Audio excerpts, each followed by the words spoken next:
Izin saya mengutip sebuah kisah di masa Sultan Abdul Aziz. Ini sultan yang sangat terkenal. Nanti adik-adik cuma segini adiknya. Oh, ini yang lain.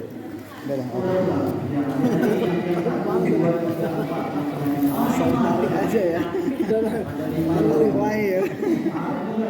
Untung kan ada Ustaz. Bisa menjawab pertanyaan singkat ya. Kita buka dengan kisah. Setelah kisah maka ada kuis. Yang bisa menjawab kuis saya kasih hadiah. Nanti yang lagi boleh kita ke sebelah sini, atau yang sebelah sini, atau yang sini, atau yang lintas. Pas saya lagi di kereta itu. Ya, cocok. Cocok. Mantap. Ya, semangat ya adik. Makin negara dulu. Baik. Di masa hidupnya Sultan Abdul Aziz, pernah suatu malam dia tak bisa tidur. Biasanya setiap malam dia enak tidur. Kalau pun tak enak dia tidur, dia bantai dengan ambil wudhu, tahajud, tertidur habis itu. Atau mengajar Quran. Tapi memang ini agak beda Pak. Di malam itu dia susah tidur. Kelilinglah dia.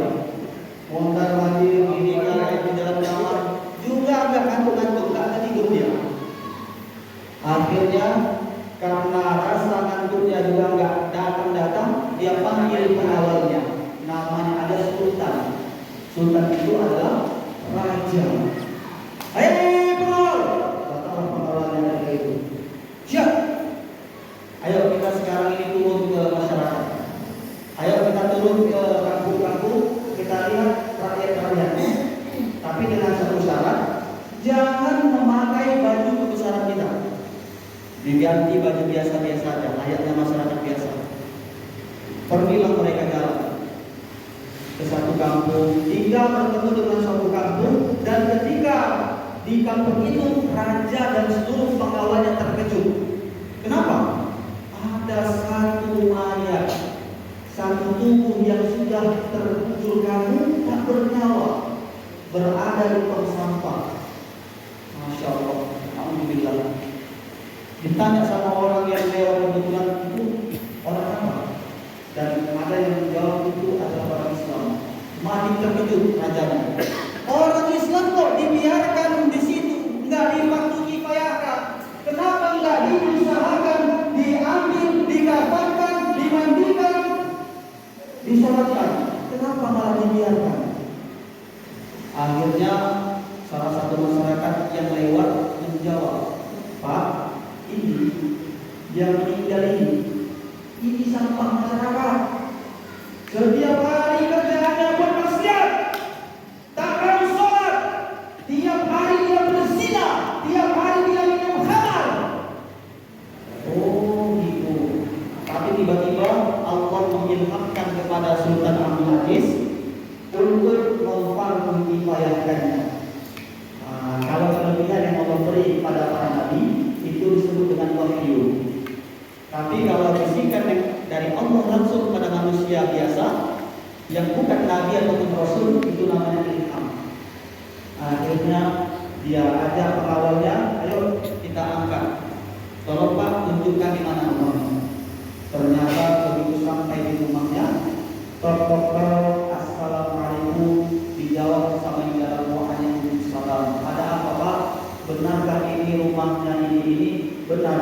Ada apa Pak? Coba dulu kalau buka pintunya. Begitu dibuka pintunya, yang buka istrinya Pak. Begitu dia lihat itu ternyata suaminya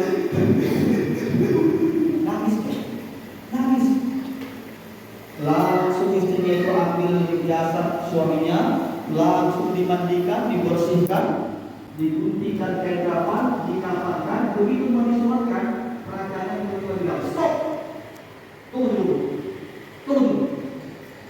Kenapa? Saya penasaran sebetulnya. Kenapa ibu begitu peduli dengan suami ibu?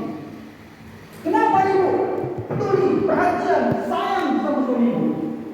Padahal pengakuan masyarakat ini sampah masyarakat. Karena sampah masyarakat, dia meninggal di tong sampah, nggak ada yang peduli sama dia, dibiarkan dia. Kemudian apa jawab ibu? Apa jawab ibu? Benar kan? Saya akan tahu misi. Saya akan ingin orang kampung lain. Cukup kampung kita dari sini. Ya? Ibu pun tahu. Pak. Dengar bu? Tidak. Dengar bu? Kalau ibu dengar mantaplah. Saya tidak dengar. Apa kata jawab ibu bu? Pak, memang benar penilaian orang. Memang betul cuma orang bilang. Dia ini tanpa masyarakat. Dia ini pergi pagi, pulang sore kerja, begitu pulang malamnya berangkat, dia beli minuman khamar, dia berzina. Tapi ada satu hal Pak, yang gak diketahui oleh orang-orang, yang gak diketahui oleh masyarakat, tapi saya tahu Pak. Apa itu? Ditanya sama si raja. Ibu ini belum tahu yang nanya Sultan Abdul Aziz. Kenapa Sultan Abdul Aziz pakai pakaian biasa, menyembunyikan identitasnya? Dijawablah sama ibu, Pak, memang betul anggapan masyarakat. Dia pergi pagi pulang sore, habis itu dia malamnya dia berangkat, dia bawa uang, dia beli minuman khamar. Orang lain beli minuman tua, stand mention apa lagi? Oh, untuk apa ya? Saya tanya sama orang, bukan saya mengkonsumsi. Dia bawa itu satu botol. Ternyata sampai di rumah bukan diminum. Sampai di rumah dia buka itu golinya, dia ambil botol khamar, dia buka tutupnya, dia buang air dan tong sampah. Dia buang ke kloset WC. Nah, sambil dia berdoa pada Allah, ya Allah, ampunkan hamba dan keluarga hamba. Karena hari ini, karena malam ini hamba telah berusaha untuk mengurangi salah satu bentuk maksiat ya Allah. Besoknya pun begitu. Dia sewa mahal-mahal. Dia sewa itu perempuan yang berzina, tapi ternyata tidak dia pakai. Dia bantai sholat tahajud, dia bermunajat pada Allah. Dia minta sama Allah, ampunkan hamba ya Allah, karena malam ini hamba berusaha untuk mengurangi salah satu bentuk maksiat ya Allah. Sampai akhirnya suatu ketika suami saya pernah tidur dan bermimpi, dan mimpinya itu ceritakan sama saya, Pak, apa itu mimpinya? Kata Bapak kembali, kata Dr. Manis.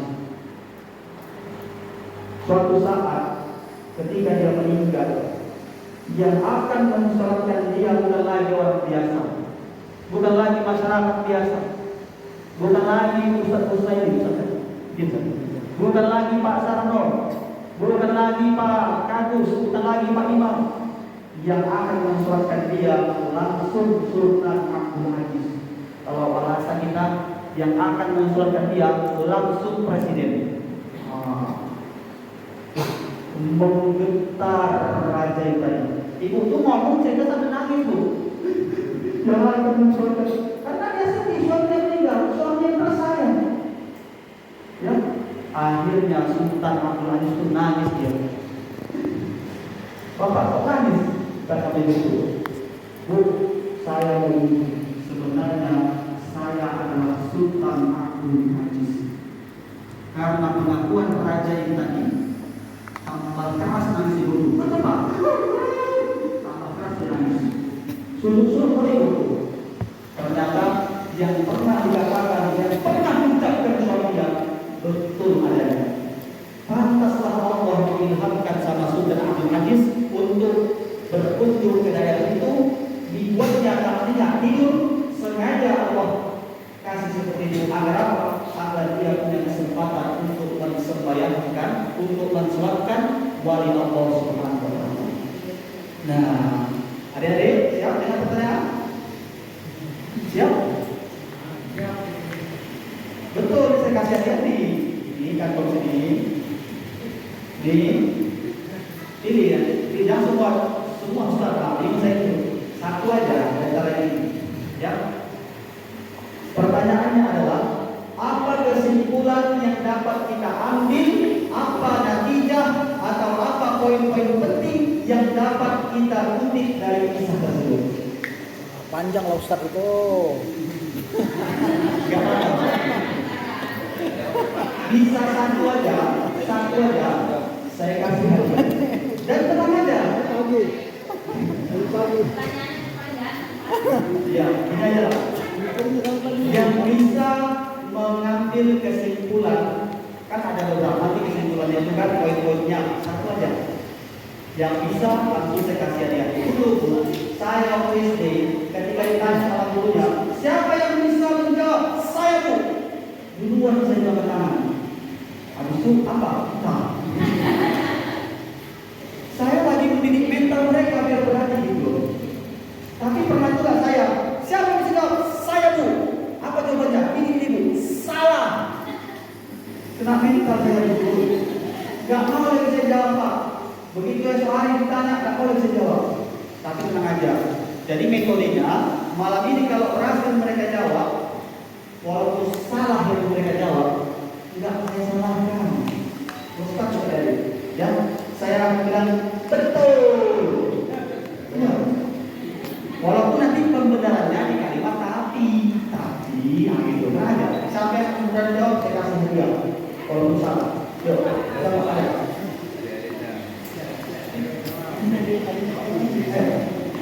Adik-adik aja ya Pak. Makanya kalau ada mulai konsultasi ini, saya yang khawatir kalau Bapak yang jawab kan. Adik-adik ini ya, yang seperti ini itu enggak, kita duduk dulu nih. Itu 1, 2, 3, 4. Yang bisa jawab. Ya. Bisa jawab dapat kue 1 piring.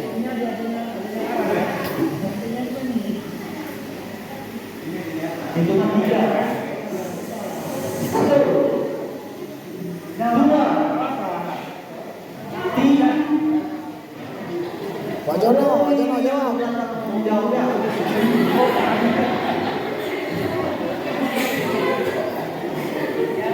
Maju kemarin ah. Maju. Jawab.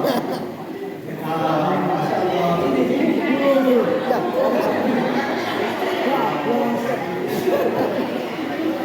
Anak esok apa itu? Kesimpulan yang pertama adalah saya tanya sendiri, terakhir saya jawab sendiri. Gak apa-apa. Kesimpulan yang pertama, jangan pernah menilai seseorang itu dari kulitnya saja.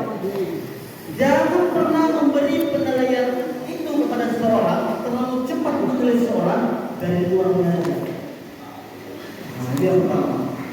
Yang kedua, bisa juga kita contoh gimana istiqomahnya, gimana kuatnya pendirian, gimana kuatnya cobaan yang dihadapi oleh bapak itu tadi yang meninggal, tapi ia tetap mempertahankan akidahnya, ia tetap mempertahankan keimanannya. Ia seperti dulu. Belum, walaupun dia di tempat yang kotor, tapi belum tetap menjaga kebersihan dirinya. Karena apa? Belum izin. Jadi yang mau saya bilang adalah kita lihat itu rumput, walaupun dia digunting, walaupun dia dipotong, walaupun dia dipijak, tapi rumput tetap berdiri juga. Kalau itu tidak, dia harus berdiri lagi. Bahkan kena hujan, kena panas, kena terik matahari, kena badai, rumput tetap berdiri. Kapan rumput menyerah? Ketika dicabut sampai akar-akarnya. Kurang lebih seperti itulah yang harus kita usahakan dalam hidup ini. Walaupun dapat cobaan yang berat, walaupun dapat ujian yang berat, harus tanamkan dalam hati, yes I can, saya pasti bisa. Sekali gagal, wajar. 2 kali gagal, wajar.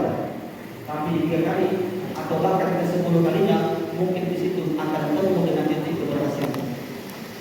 Dan kesimpulan yang terakhir, yang Allah pandang dari seorang adalah bagaimana ia di akhir.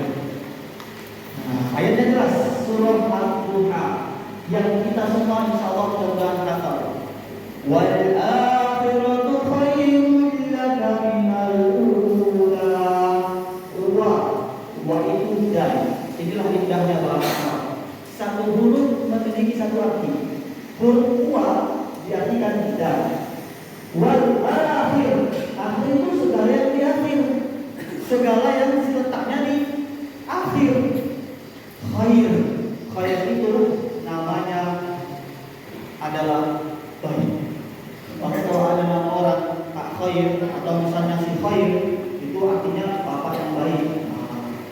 baik dia dari itu.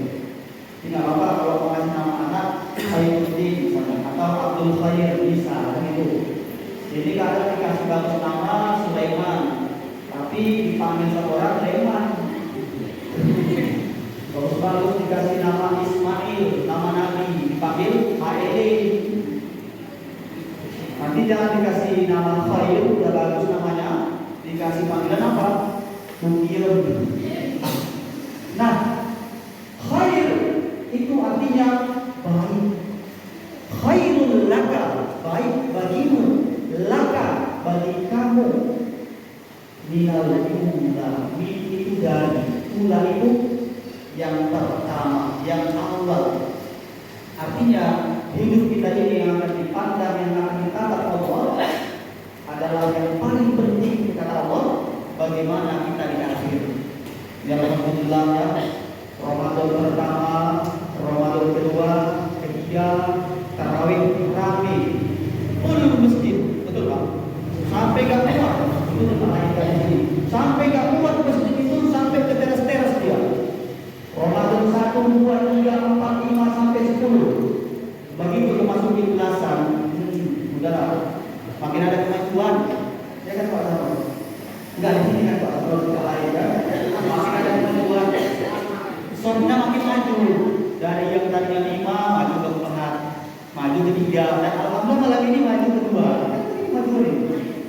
Ya Bu, saya tidak di sini, enggak di sini. Itu Pak lain. Tapi alhamdulillah kalau kita berkaca membandingkan dengan musim-musim yang lain, itu termasuk paling ramai.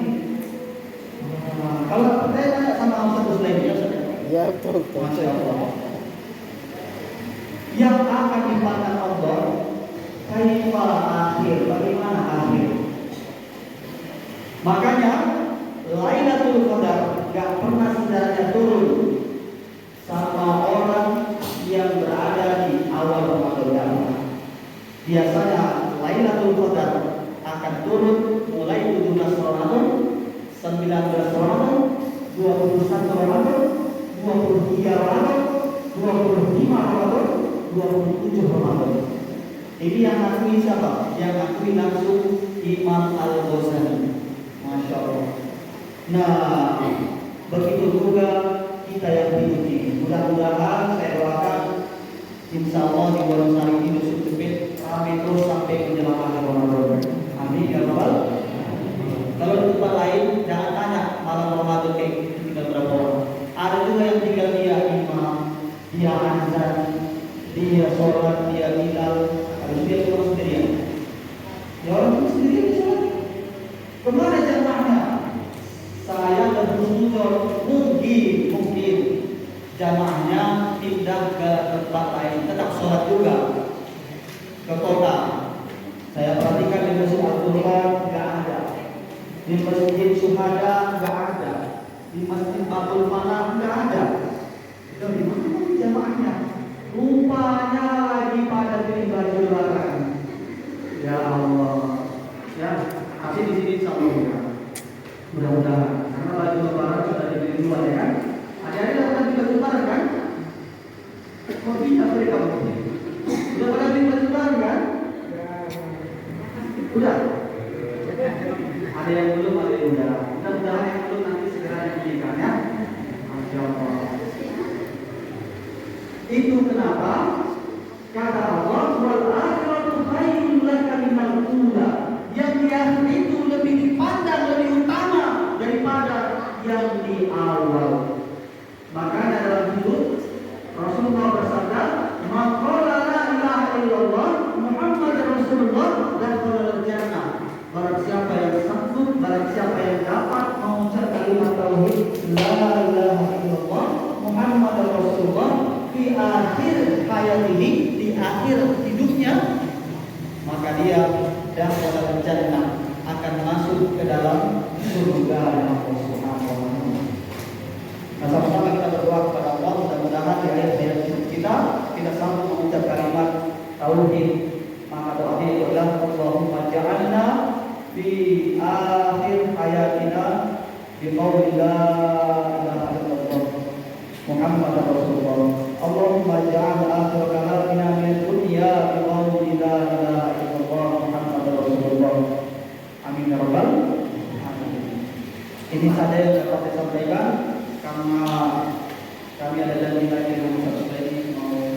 Jauh kami di Pak, jauh.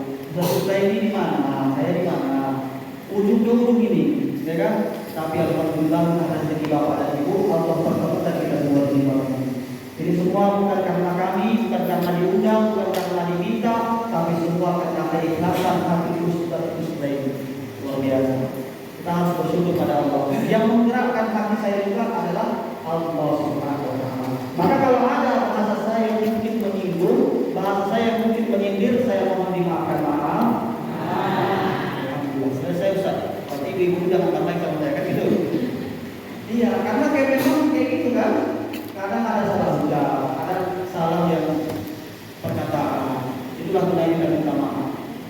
Dan mudah-mudahan saya doakan Bapak Ibu semua sehat, saya doakan Bapak Ibu semua kuat, saya doakan Bapak Ibu semua mudah rezeki, panjang umur, berkah umur. Amin ya Rabbal alamin. Tapi minta tolong Pak, doakanlah kami sampai kamu minimal satu aja minta, satu aja permintaan kami. Tolong doakan kami, mudah-mudahan kami di akhir hayat dapat mengucap kalimat tauhid la ilaha illallah Muhammadur Rasulullah. Di akhir hayat kami dapat mati dalam keadaan husnul khatimah, bukan su'ul khatimah. Jadi saya dapat sampaikan, ada pertanyaan? Enggak ada. Alhamdulillah. Assalamualaikum warahmatullahi wabarakatuh.